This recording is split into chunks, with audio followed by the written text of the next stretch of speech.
Here I have Samsung Galaxy M04, and today I'm going to show you how to transfer files from internal storage to SD card on this device.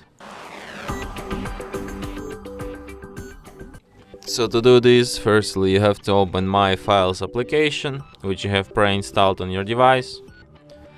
So you can transfer images, videos, audio files, documents, downloads, and also installation files.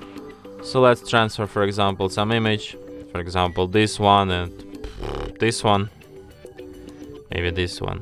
Then select if you want to move them or if you want to copy them. So let's copy this time.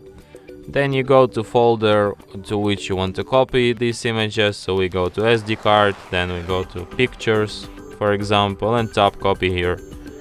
And now we have these files transferred from internal storage to this SD card. And that's it. Thanks for watching.